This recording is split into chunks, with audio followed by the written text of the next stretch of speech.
የዕለት ሰንበት ዝግጅታችን እንደቀጠለ ነው የሚገኘው። አሁን ያለንበት ሰዓት ደግሞ የአዲስ ምዕራፍ ሰዓታችን ላይ ነውና የምንገኘው አንድ ሳልነግራችሁ ላልፍ አልፈልግምና ባለፈው ሳምንት የህይወትን ታሪክ እንግዲህ ብዙ ሶሻል ሚዲያ ላይ የተቀባበሉት ነው የሚገኙና በጣም ሪሊ ደስ ይላል።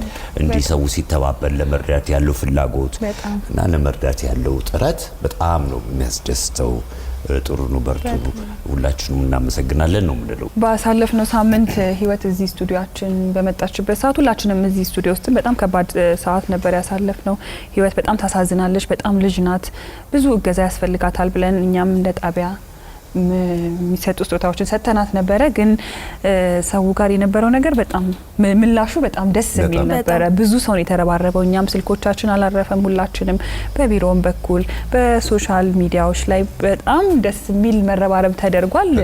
ግን እንደሚባለው የተለያዩ ደግሞ ወሬዎችም ከጎን እየተነሱ ነው። ህይወት አሳዳጊዎች ወስዷታል የሚባሉ ነገሮች አሉ። ግን የህይወት ነገር ገና በሂደት ላይ ያለ ነው አይደል? አዎ። ቃልስ ምን የታሰበሽ ነገር አለ? የህይወት የህፃን ህይወት ታሪክ በጣም እጅግ አነጋጋሪ ነበር። እኛም ስቱዲዮ ውስጥ በጣም ከባድ ነገር ነው ከስቱዲዮ ውጪም ስናሳልፍ የነበረው። ህፃን ልጅ ነች። በጣም ባስቸጋሪ ሁኔታ ውስጥ አይደለም ለህፃን ልጅ ለትልቅ ሰው ላይ ሊታይ የማይገባ ታሪክ ነው እያሳለፈች የነበረውና ያውኛ ኢትዮጵያውያን አንድ የመረዳዳት ባህላችን አለ በጣም ደስ የሚለው። በአገር ውስጥም በውጪም በተለያየ ቦታ ያሉ ኢትዮጵያውያን ትውልደ ኢትዮጵያውያን እንዲሁም ደግሞ በውጭ ሀገር የሚገኙ ኤርትራውያንም ጭምር በተለያየ መንገድ ህይወትን እናግዝ ወስደን ሁሉ ማስተማር ማሳደግ እንፈልጋለን እያሉ በርከት ያሉ ሰዎች ጥያቄ ያቀረቡ ነበር።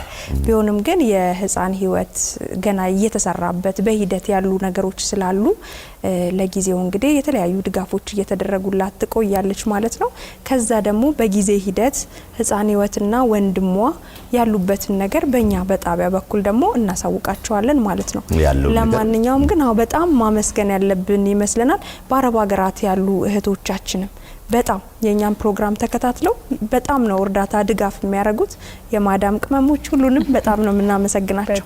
በጣም እሱ ብቻ አይደለም። እኔ የሚገርመኝ ነገር አንዳንድ ጊዜ ራሳቸው መረዳት እንኳን የሚፈልጉ ሰዎች ካላቸው ላይ አድርገው ትንሽ አስተዋጽኦ ማድረግ ሲፈልጉ ስታይ ራሳችንን እንድንጠይቅ ያደርገናልና በጣም ነው የምናመሰግናችሁ ስላደረጋችሁት ነገር በሙሉ፣ ስለነበራችሁ ተነሳሽነት፣ ስለሆነው ነገር በጣም ነው የምናመሰግናችሁ ማለት እንፈልጋለን። በነገራችን ላይ ብዙ የተለያዩ ከባድ ችግሮችን የሚያሳልፉ ሰዎች በተለያየ ቦታ አሉ። እንደ ህፃን ህይወት መነነ እድሉን አግኝታ በእኛ ፕሮግራም ቀርባ የብዙ ሰዎችን ቀልብ ሳበች እንጂ በተለያየ ጊዜ በአዲስ ምዕራፍ የምናቀርባቸው ፕሮግራሞች የብዙ ችግሮች ማሳያ ናቸውና ፕሮግራሙም የተጀመረበት ትልቁ አላማ ደግሞ እኛ እንደዚህ አይነት ሰዎች ስናቀርብ ሰዎች ደግሞ ጎረቤቶቻቸውን አካባቢያቸውን እንዲያዩና ደጋገፉም እንዲተጋገዙም ጭምር ስለሆነ በዛውኛም ጎረቤቶቻችንን ሰዎች ለልመናም በተለያየ መንገድ ሲወጡ ስናይ ምን ሆነው ነው ብሎ መጠየቅ እንዲለምድብን ማገዝ መደገፉ ላይ በደንብ እንድንበረታም ጭምር ነው። በጣም ብዙ አስተምራናለች። እንግዲህ ማመስገን ያስፈልገናል፣ ግድ ይላል። እሺም ያየነው ነገር በጣም የሚያስደስት ነው።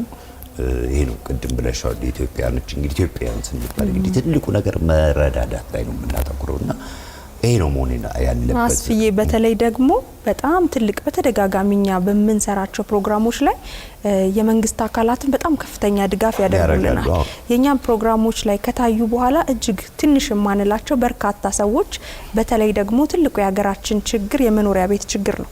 የመኖሪያ ቤት ችግር የብዙ ሰዎች በእኛ ፕሮግራም ላይ እየታዩ በአዲስ አበባ ከተማ መስተዳደር እንዲሁም ደግሞ የተለያዩ ክልሎች አካባቢ ሳይቀር ብዙ የመኖሪያ ቤትን ድጋፍ ያደርጉልናልና በዚሁ የአዲስ አበባ ከተማ መስተዳደርን እንዲሁም ደግሞ በክልል ከተሞች ያሉትንም የመንግስት አካላት እጅግ በጣም ማመስገን እንፈልጋለን። ወደ ዛሬው አዲስ ምዕራፍ ፕሮግራማችን ከማለፋችን በፊት አንድ ለህይወት መነነ የተዘጋጀ ሰርፕራይዝ አለ። እሱን አይተን እንመለሳለን። በጣም ጥሩ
የህይወት ነገር በጣም ይገርም ነው። በጣም የእውነት በጣም ያስደስት ነው። በጣም ደስ የሚል ነው። ይገባታል። ብዙ ፈተናዎችን አልፋ ነው ህይወት እዚህ ላይ ደረሰችው። በጣም የምታሳዝን ልጅ ናትና አስብዬ በጣም ነው ደስ ያለኝ። እውነት እኔም ከልብ በጣም ደስ ብሎኛል። እንግዲህ እግዚአብሔር ውለታም ይክፈላችሁ ነው የምንለው። በጣም ደስ ብሎኛል። በጣም ተደስቻለሁ። ብዙ መከራ አሳልፋለች እና ይገባታል። በዛ ላይ ደግሞ አባቷ ለሀገር መስዋዕትነት የከፈለ ስለሆነ እንኳን ደስ ያለሽ ህይወትም አሳዳጊዋም ሁሉም ደስ ብሎናል። እኛም በጣም ለኛ የተደረገ ያክል ነው የተሰማው። በጣም ደስ ብሎናል። በጣም እጅግ በጣም። ስለዚህ ወደ ዛሬው አዲስ ምዕራፍ ታሪካችን እናልፋለን። ከዛ በፊት ግን አስቀድመን ስለ ዛሬው ታሪክ ትንሽ ነገር ማለት ፈልጋለሁ። የዛሬ ታሪክ ምናልባትም ከዚህ ቀደም ከሰራኋቸው አዲስ ምዕራፍ ታሪኮች እጅግ በጣም የከበደኝና ዘግናኝ ነው ብዬ የማምንበት ታሪክ ነው። ስለዚህም ከ18 ዓመት በታች የሆናችሁ ልጆች እንዳታዩት እንመክራለን።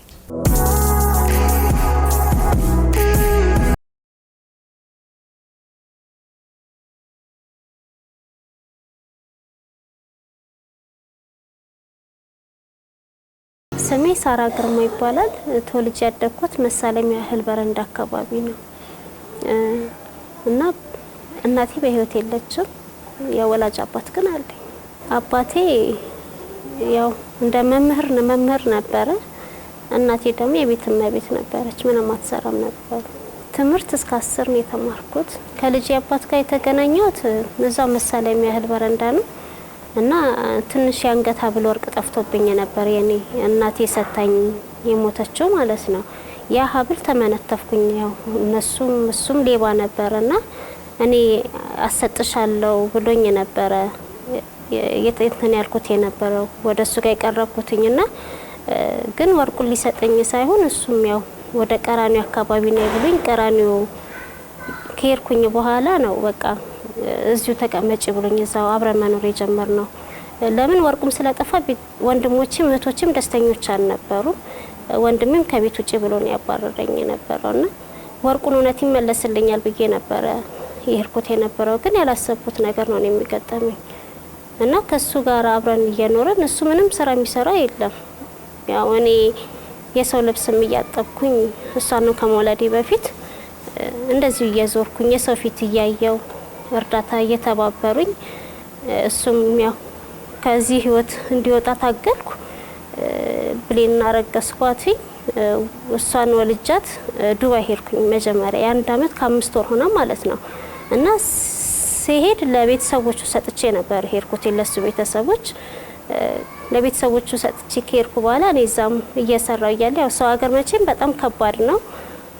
እየሰራው እያለ ያሰሪ ልጅ እንደዚህ ደፍረኝና አረግዛለሁኝ እኔ ራሴ።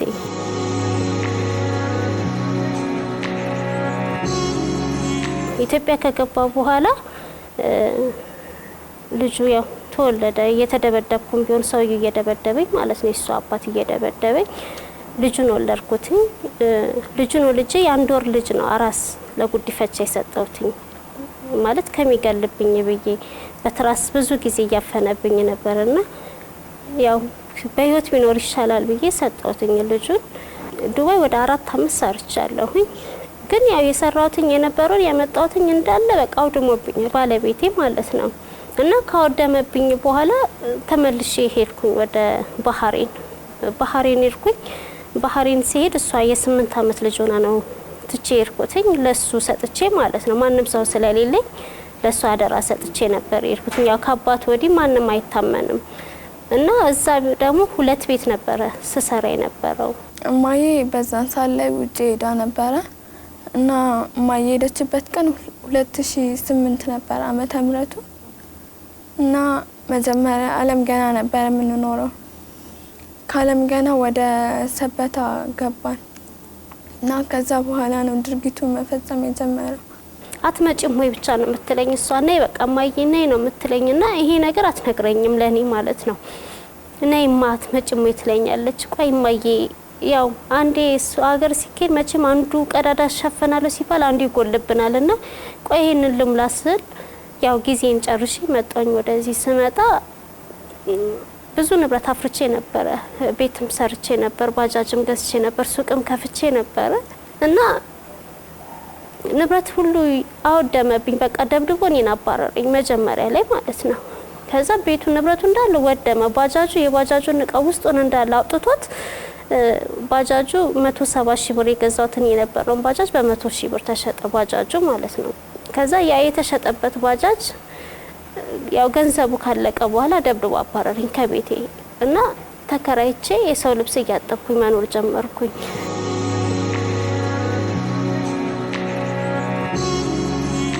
እሷን አለቃትም አለ ልጅቷን ማለት የፊቷ እንዳለ መግል ይመግል ነበር። ይሄ ከንፈሯ ሁሉ አይታይም ነበር። በጣም ታማ ማለት ነው። ብዙ የባህል ያበሻ ሕክምና ሞከርኩላት ባለኝ በአቅም የሰው ልብስ እያጠብኩኝ ማለት ነው እና አልቻልኩም። በቃ ከዛም ብሌን ልጄ ማለት ነው ትምህርት ቤትን ያስተምራታለሁ እየከፈልኩኝ እና ሳስተምራት ትምህርት ቤት ውስጥ ስለ እንደዚህ አይነት ነገር ይወራል፣ ስለ ልጆቹ ሲያወሩ ስላስገድዶ መድፈር እና ልጄ ጭንቀት የሆነባትና ፊንት ትነቅላለች። ትምህርት ቤት ይደወልልኛል፣ ሄዳለሁኝ። አትናገርም እሷ እንደዚህ ነው ብላ ለኔ አትነግረኝም እና ልጄ ምን ሆነሻል ብዬ ስላት ምንም ነው የምትለኝ እና ግንቦት 5 መንገድ ላይ ታየዋለች እሷ አባቷን ማለት ነው። አባቷ መንገድ ላይ ስታየው እቤት ገባችና ማታውን ትቃዣለች፣ ሌሊት ማለት ነው።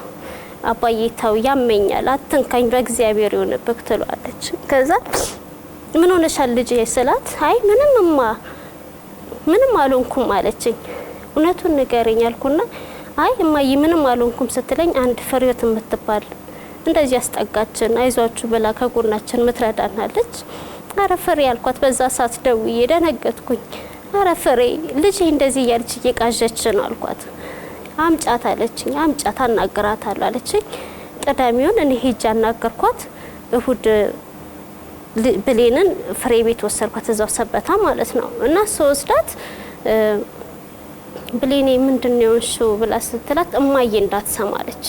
እማዬ እንዳትሰማብኝ፣ እማዬ ከሰማች ትሞትብኛለች እና እማዬ ራስ ውጪ ልኛለቻት። እማዬ አንቺ ውጪ ያለችኝ እሷ ወጣሁኝ። ሁሉም ነገር ነገረቻት፣ ለሷ የተደረገችውን በሙሉ ማለት ነው። በቃ በወላጅ አባቷ በገዛ በባለቤቴ ብዬ በምለው እንደ ሚስት ሲጫወትባት እንደነበረ እኔ ሁሌ የማየው ራቁቱን ሆኖ ነበረ ማየው እና ይቀሰቅሰኛል ከእንቅልፌ። ተነሽ ይለኛል። አቤት ምን አደረኩኝ ስለ ልብስሽን አውልቂ ይለኛል። ልብሴን አውልቅለታል። ካላወለኩለት ወይ በጥፊ መታኛል። ከ2009 ጀምሮ እስከ 2012 ሁሌም ነው የሚደፍረኝ እና መድኃኒት ያስወጣኝ ነበር። ጧጧል ከማንም ጋር እንድገናኝ አይፈልግም ነበር። አላመንኩም። በቃ እኔ ደነገጥኩ። ያው ፊቴ ሁሉ በዛ ይመጣ፣ ያው ፊቴ ሁሉ ተጠባብሶብኛል እኔ ራሱ ማለት ነውና ማክሰኞን ሄደን አመለከትን ፖሊስ ጣቢያ ሰበታ። ትመርመር ሲባል ጋንዲ ያስመረመርናት እና ውጤትም የተነገራት ለዚቹ ለፍሬ ለጓደኛዬ ነው። በጣም የተጫወተባት ብዙ ጊዜ ደጋግሞ ነው የተጫወተባት እና አደራ በቃ እንዳትለቂ ነው ያሉኝ። እዛ ጋንዲ ሆስፒታል ሐኪሞች ሁሉ ማለት ነውና እኔ ደነገጥኩኝ። በቃ የማይታሰብ ነገር ነው ማለት እኔ ስደት ብዬ ወጣሁት ኑሮ ለማሸነፍ ብዬ ነው እንጂ ልጄ ላይ ይሄ ጥቃት ይደርስባታል ብዬ በፍጹም። በዛን ሰዓት ላይ መናገር አልፈለኩም ነበር ማለት በጣም ያስፈራራኝ ነበረ። ከተናገርሽ እናትሽንም አንቺንም ገድዬ እጠፋለሁ ስለሚል በፍርሃት ለማንም አልናገርም ነበር። ጸጸት ነው የሆነብኝ። ስደት ለኔ ጸጸት ነው የሆነብኝ። እዚሁ ሀገሬ እያለሁ እንደዛው እየዞርኩ የሰው ልብስ እያጠብኩ ልጄን በጠብቃትስ ኖሮ ነው ያልኩት። ስደት ልጄን አሳጥ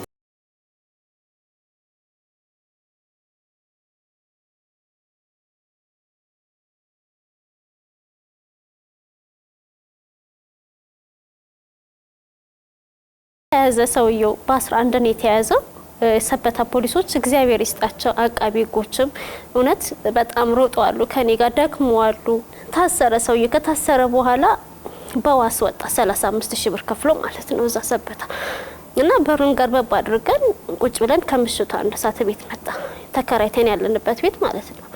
እቤት መጣ ልክ ልጄ ስታየው በቃ አመመኝ አለችኝ ራሴን አመመኝ አዞረኝ አለችኝ እኔም ደነገጥኩኝ ለምን ያልታሰበ ነገር ነው ሰው ይወጣል ብለን በፍጹም አላሰብንም ነበር ምንድነው ስንለው እኔስ እድሜ ለ35000 ብር ፍርድ ቤቱ በዋስ ለቆኛል ግን ሁለታቸውን ማጠፋቸዋለሁ ገድያቸዋለሁ ብሎ ከዛም እንደዛ ብሎ ሲለን ልጄ በጣም ትደነገጥና እዛው ራሷን ትስታለች ስጨናነቅ እንደሱ አርጌ ካየሁት ራሴን ስታለሁ በጧቱ አቃቢ ህጎች ቢሮ ሄደን እዛ ሰበታ ከዛ ወዲያው የዋስ መብቱ እንዲነሳ ተብሎ አቃቢ ህጎቹም የዋስ መብቱ እንዲነሳ አስደረጉ ተመልሶ ገባ እየተከታተልን ይያለ ልጄ ሆስፒታል አለርት ተጠርታ ተኛች ሆስፒታል አንድ ወር በሙሉ ተኝታ ነበርና ህክምና ላይ ስትደረግ የምስክር ቃል ምስክር መቅረብ አለባችሁ ተባልን ምስክሩ ማለት ሆስፒታል ውስጥ ተኝታ ስለነበረ መመስከርም ቃል መስጠትም አትችልም ተብሎ እንዲራዘም ተደረገ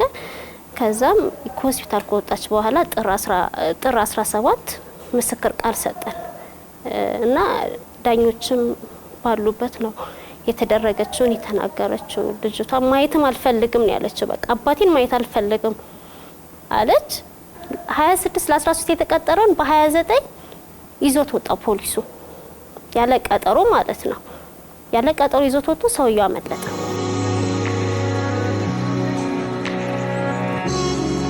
ይዞት ወጣ በ30 ደውሎ ሰው አመለጠኝ እኮ የተስረኛ አመለጠኝ አለኝ ደነገጥኩኝ ማለት ትምህርት ቤት ወስጃታለሁኝ ሰከንድ ሴሚስተር ገና መግባቱ ነው ትምህርት ቤት ወስጃታለሁ በቃ ግራ ገባኝ ወዲያውኑን ትምህርት ቤት ነው የርኩት ልጄን ለመውሰድ ለመምህራኖች ነገርኳቸው እግዚአብሔር ይስጣቸው እዛ ትምህርት ቤት በነፃ ነው ያስተማራት የነበረው ዘንድሮ ላይ አመለጠ ከተባለ በኋላ ልጅቷን ይዣት ሄድኩኝ በቃ ለምን እዚሁ ሰበታ ፍሬጋ ማለት ነው እና ፍርድ ቤት ቀጠሮ ላይ ያው እገኛለሁ እኔ አልቀርም ሄጄም ያው ተፈርዶበታል 18 አመት ተፈርዶበታል ግን ያው እኛ አሁን ህይወታችን በጣም ከባድ አደጋ ላይ ነው ያለነው ትምህርቴን ማቋረጫለሁ አቤት ራሱ ምንቀመጥ በሩን ዘጋግተን ነው ውጪ ማየት አንችልም ማለት በጣም እንፈራዋለን ፍትህ እንዲሰጠኝ ፈልጋለሁ እኔ አሁን እምለው ፖሊሱ ራሱ 2 ወር ብቻ ነው የተወሰነበት እስረኛን ያስመለጠ 2 ወር ማለት እኔ ቅር ያለኝ እሱ ነው አሁን ትምህርት መማር ማልቻለችም ሰው ጋር የሚያው ተከራይተንም ቢሆንም በሩን ዘግተን ነው ውለን ምናድረው በቃ በጣም እየተጨነቀን እየተረበሽን ካሁን መቶ ገደለን ይያለን ለምን ሲያመልጥም እስረኞችም ሲናገሩ ገድያቸው ገባለው ይያለ የዛተ ስለነበረ ተጠንቀቁ የሚባል ነገር ስላለ በቃ ለህይወታችን በጣም አስጊ ሁኔታ ላይ ያለነው ልብስም እንኳን እየዞርኩ እንደፈለኩ ማጥቦም የነበረው አሁን እየዞርኩም አላጥብም ያ ቤቴ ውስጥ እንኳን ትንሽ ልብስ ይመጣልኛል ትንሽ ልብስ አጥቤ ወጣ ብዬ ዞር ብዬ አይቼ አስጥቼ ነው የምመለሰው ምንም ነገር የለኝም ሰው ይሰደዳል ለልጁ ብሎ ይሰደዳል የኔ ስደት ግን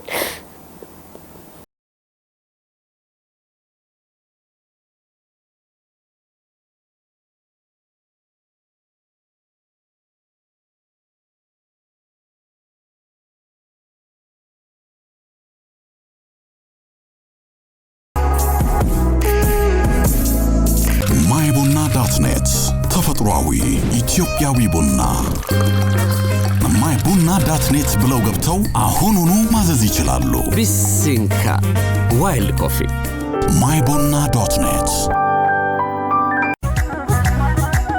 አልሚ ምርቶች በሱሉልታ 20,000 ካሬ ሜትር ላይ ተንጣለለ ፋብሪካችን ገንብተው በመስራት ላይ እንገኛለን ከ600 በላይ ስለሆኑ ሰራተኞች ስራ ዕድል በመፍጠር ለአካባቢ ነዋሪዎች በሆነዋን በማሰራት ማህበራዊ ግዴታችን እየተወጣን አልሚ ምርቶች የጥራት ልህቀት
የሳራና የቤተልሔምን ታሪክ ተከታትለን ተመልሰናል።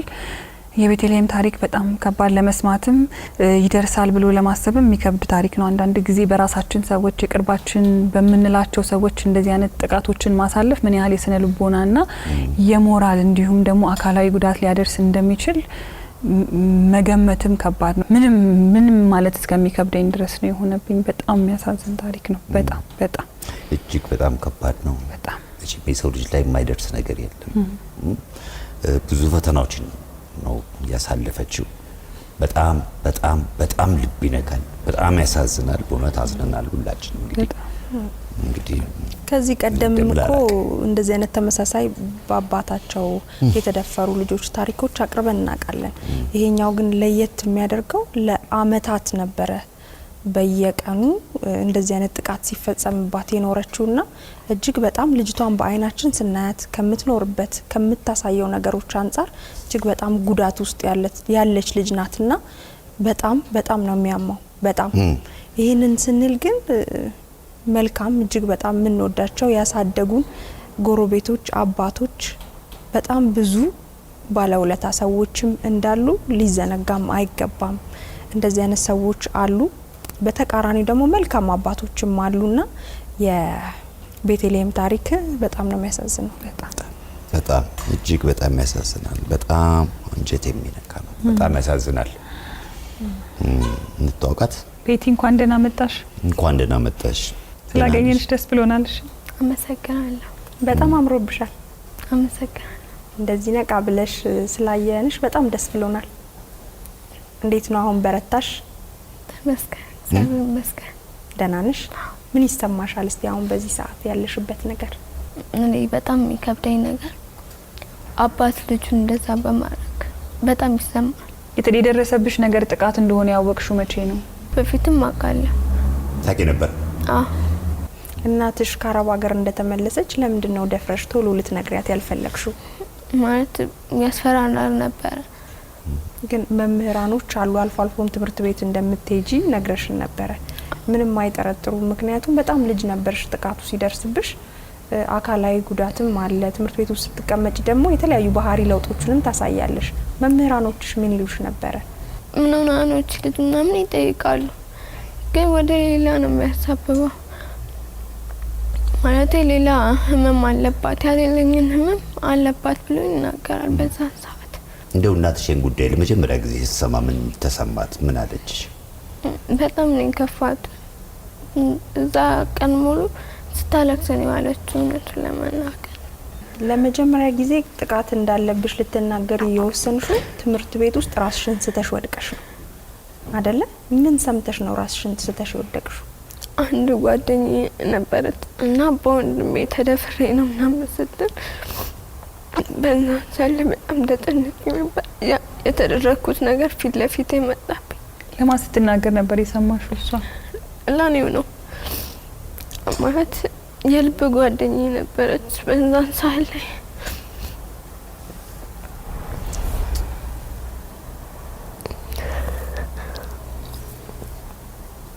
እሷ መደፈሯን ስትነግርሽ ያንቺ ታሪክ ትዛልሽና ነው ራስሽን የሳትሽው? ከዛ ሌላም ሰው ላይም እንደዚህ አይነት የመደፈር ጥቃት እንደሚደርስ አወቅሽና ለመናገር ወሰንሽ? አሁን ግን ማታ ማታ በሰላም ትተኛለሽ? እሱን ካላየሁት በሰላም አድራለሁ። ታይዋለሽ? አሁን በቅርቡ አይተሽው ታውቂያለሽ? አይ በቅርቡ አላ። እንደው ለመጨረሻ ጊዜ መቼ አየሽው? የምስክር ቀን ነው ያየሁት። የተለያዩ መድኃኒቶች ይሰጠኝ ነበር ብለሻል። ምን አይነት መድኃኒቶች ናቸው?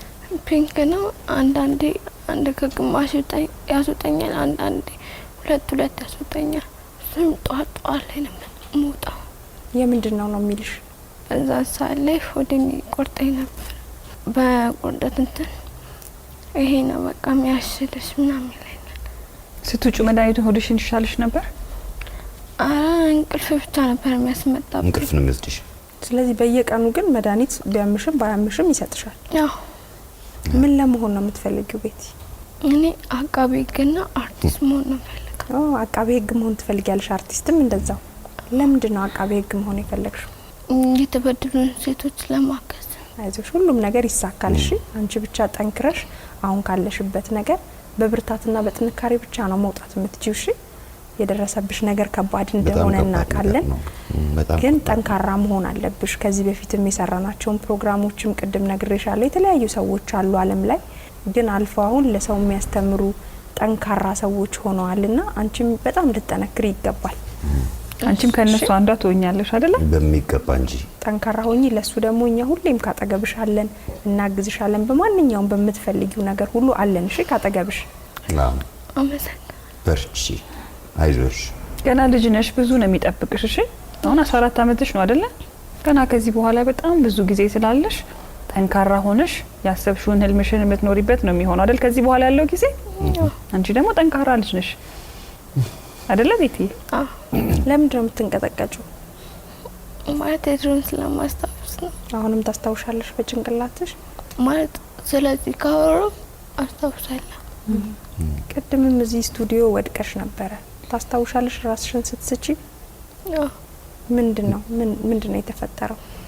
ያው በማስታወስ ነው እንደዛ። ታስታውሻለሽ? አይዞሽ፣ በርቺ፣ ጠንክሪ። እሺ።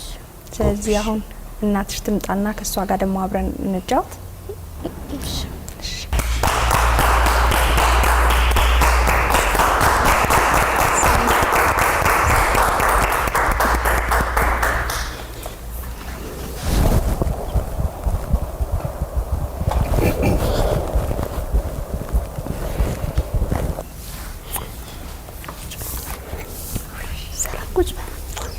ሳሪ እንኳን ደህና መጣሽ። አምሮባችኋል በጣም። እንግዲህ ሳራ ከባድ ህይወት ውስጥ ነው ያላችሁት። ያሰለፋችሁትም ነገር ቀላል አይደለም። በልጅሽ ብቻ በደረሰው ሳይሆን አንቺም ላይ የተለያዩ ችግሮች ደርሰዋል። ቅድም አጫውተሽናልና እንዴት ነሽ አሁን? እግዚአብሔር ይመስገን። ጠንክረሽ እንደምታጠነክሪያት ተስፋ እናደርጋለን። ካንቺም ታሪክ ደግሞ ቅድም ካጫወትሽን በጣም ልባችን የቀረ ነገር አለ። አረብ ሀገር በነበርሽ ሰዓት ተደፍረሽ አርግዘሽ ኢትዮጵያ መተሽ ወልደሻል። ልክ ነው። ከዛ በኋላ ልጅሽ ለማደጎ እንደተሰጠ ማጫውተሽናል። ምን ያክል ጊዜ ሲሆነው ነው የተሰጠው? አሁን ስላለበት ሁኔታ ታውቂያለሽ ወይ? የትስ ነው? የአንድ ወር አራስ ልጅ ሆኖ ነው የሰጠሁትኝ። ባንድ ወሩ? ደህና ነው ይሉኛል፣ ግን አይቼውም አላውቅም። ታውቂያቸዋለሽ? ሰዎቹ የምታውቂያቸው ሰዎች ናቸው? በቅርብ ታገኛቸዋለሽ? ያው ብዙም ይሄድኩ እንትን አይደለም ማለት አልሄድም፣ አልገናኛቸውም። የት ሀገር ነው ያለው? እሱም ከሰበታ ወደ ላይ ነው ያለው። ኢትዮጵያ ውስጥ ነው የሰጠሽው? ወደ ገጠር ነው የሰጠሽው ጉዲፈቻ?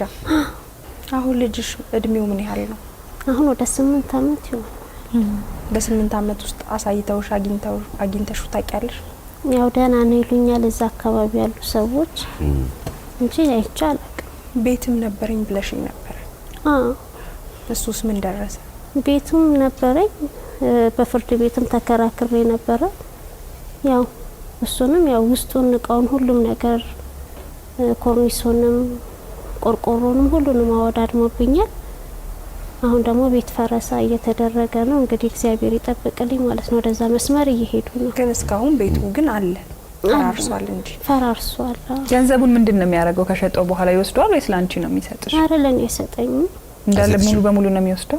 ይወስዳል፣ ይበላበታል፣ ይጠጣል፣ ያጨሳል፣ ይቅማል። አሁን ትልቁ ያንቺና የልጅሽ ችግር የደህንነት ስጋት ነው። የደህንነት ስጋትም ነው። በአሁኑ ሰዓት ደግሞ ያለንበትም ሁኔታ በጣም ከባድ ነው። የኑሮ ሁኔታችሁ? ኑሮም በጣም ከባድ ነው። ምንድነው? ምግብ እንዴት ነው የምታገኙት? የሚረዳችሁ ሌላ ሰው ነበር? እንዴት ነበር እስካሁን ድረስ የቆያችሁት? ያው አንድ ሰበታ ፍሬ የምትባል ጓደኛም አለችኝ። አንድም ሌላ ባጃጅ ሹፌር አለ። 5ም 10ም ሲያገኙ እነሱ የወረቡ ይሰጡናል። እግዚአብሔር ይስጣቸው። ስንተኛ ክፍል ናት? 5 ነበረች። ምን ያህል ጊዜ ሆናት ትምህርት ቤት መሄድ ካቆመች? ሰከንድ ሴሚስተር እንደገባ ነው። ሳራ በጣም ጀግና እናት ነሽ። በጣም ጠንካራ፣ በእውነት ልናደንቅሽ እንፈልጋለን። አመሰግናለሁ። ብዙ እናቶች አሉ የልጆቻቸውን ጥቃት አፍነው ሰው ምን ይለኛል፣ ጎረቤት ይታዘበኛል ወይ ደግሞ ብለው በመሸማቀቅና በመፍራት ወደ ሕግ እንኳን ሄደው ማያመለክቱ ማይናገሩ ብዙ ሰዎች አሉ በደላቸውን ይዘው የተቀመጡና አንቺ ለማህበረሰቡ ማስተማሪያ ለራስሽም ደግሞ ፍትህ ለማግኘት ነው ይሄን ሁሉ መንገድ ጥረት ያደረግሽውና በጣም ማድነቅ እንፈልጋለን። በእኛ ይብቃ ነው ያልሽውና እውነትን በቃ ቢበቃ ብለን እኛም እንመኛለን። ስለዚህ ዛሬ ደግሞ ወደ አዲስ ምዕራፍ ትሸጋገሩበታላችሁ ብለን ያሰብነውን ስጦታዎች ደግሞ እንሰጣችኋለን። እንግዲህ ብሌን ካሳለፈችው ነገር አንጻር የተለያዩ ህመሞች እየተሰሟት እንደሆነ በተለይም ደግሞ መጸዳጃ ቤት አካባቢ በምትጠቀምበት ሰዓት የሚያሰቃይ ህመም እንደሚያማት ነግራናለች። በዚህም የማህፀንና የተለያዩ ምርመራዎችና ህክምና እንደሚያስፈልጓት ስለተገነዘብን አፍራን አጠቃላይ ሆስፒታል ደግሞ ሙሉ ወጪዋን ሸፍኖ ህክምናዋን ሊያግዛት ቃል ገብቷል። ከዚህ በተጨማሪ ደግሞ ዋናው ነገር የሰው ልጅ አይምሮ ስነ ልቦናው ሲጠበቅ ነውና ብሌን በደረሰባት ጥቃት ምክንያት የስነ ልቦና ጫና ውስጥ የስነ ልቦና ችግር ውስጥ እንደገባች በደንብ በግልጽ ለኛም የሚታይ ነው። ባልደረባችን ትግስት ዋልተ ንጉስ የእርቅ ማዕዶች ለሷም ሙሉ የስነ ልቦና ድጋፍ ለማድረግ ቃል ገብተዋል። እንዲሁም ደግሞ የኢቢኤስ ቴሌቪዥን የልብስ ማጠቢያ ማሽን እና የልብስ መተኮሻ ማሽን አበርክቶልሻል። ያው ሳራ ከመጀመሪያ ስንጠይቅሽ ጀምሮ የደህንነት ስጋት አለብን ብለሽኝ ነበረ። የመኖሪያ ቤት ችግር ያው ባይታደስም ቤትሽ የመኖሪያ ቤት ችግር እንደሌለብሽ አውርተሽናል። ግን ካለብሽ የደህንነት ስጋት አንጻር ከዛ አካባቢ ዞር ብለሽ እንድትኖሪ ኢቢኤስ ቴሌቪዥን ደግሞ የ1 አመት የቤት ኪራይ ሙሉ ወጪ ይሸፍንልሻል።